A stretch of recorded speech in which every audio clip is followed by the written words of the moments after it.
All right, y'all, let's walk through one of the most powerful, complicated systems in the human body, the immune system.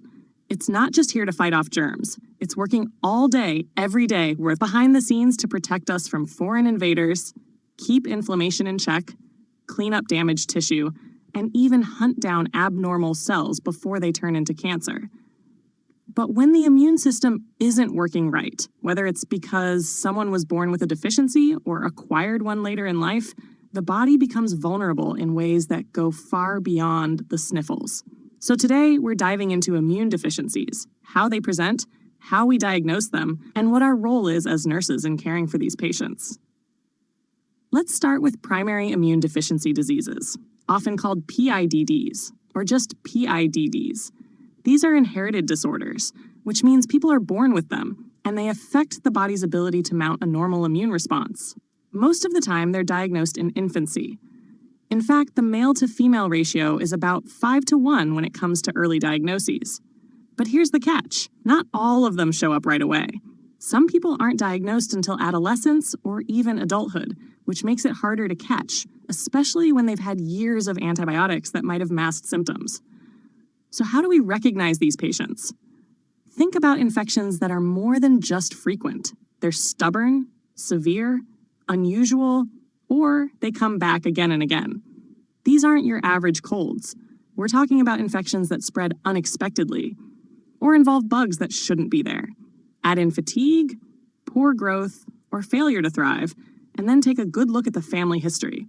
If there's a pattern, your index of suspicion should go up.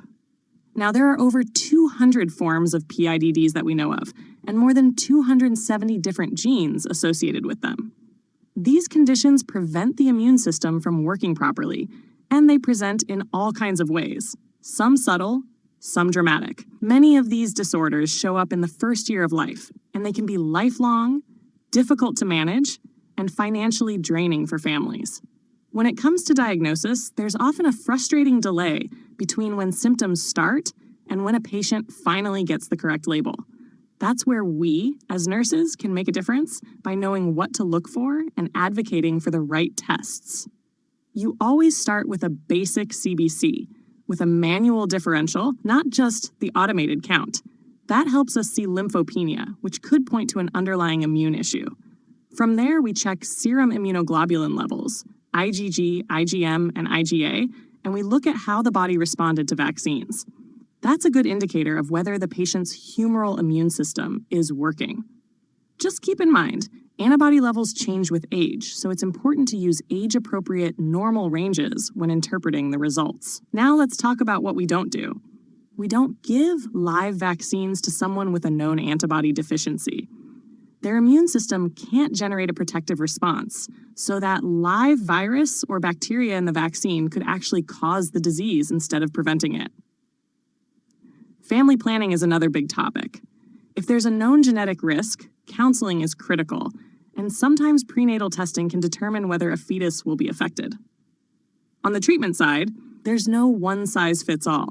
Medical management is guided by the type and severity of the deficiency. Infections, especially those caused by resistant or opportunistic organisms, need to be treated aggressively. Infection control matters more than ever. In some cases, patients may undergo hematopoietic stem cell transplantation, which can be curative. But let's be honest, it's not a walk in the park.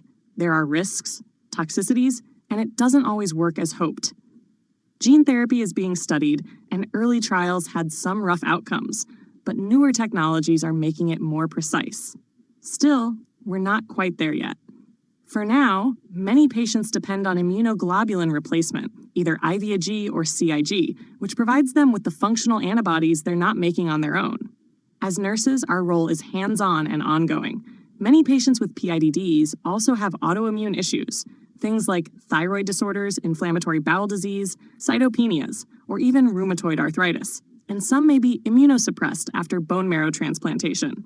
That means our infection prevention practices have to be meticulous. I mean, glove up, gown up, wash your hands like your license depends on it, because it does. Institutional policies on infection control need to be followed exactly. No shortcuts. We also have to monitor these patients closely.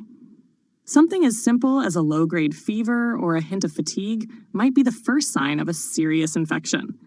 And if they're receiving care at home, we're responsible for making sure patients and caregivers know how to administer treatments like immunoglobulin safely. Teaching, supporting, and being available for questions is a huge part of what we do. Now let's shift gears and talk about acquired immune deficiency. This isn't something you're born with. It's something you develop. It can happen because of chemotherapy, immunosuppressive therapy, or due to infections like HIV. Even though we've made huge strides in HIV treatment, it's still a public health issue that requires early detection, consistent treatment, and education. And in many communities, especially marginalized ones, it remains a life-altering diagnosis. As nurses, we're advocates, educators, and trusted partners in care. We help break the stigma, provide judgment-free support, and guide patients through lifelong treatment plans. The American Nurses Association has gone on record supporting efforts to end HIV, and we should be part of that movement. So whether it's inherited or acquired, immune deficiency isn't just about abnormal labs. It's about the person in front of you. It's about protecting their dignity, understanding their vulnerability, and doing the quiet, detailed work that keeps them safe. Because in many ways, nursing is the immune system of the hospital. We respond, we fight, we defend, and we heal.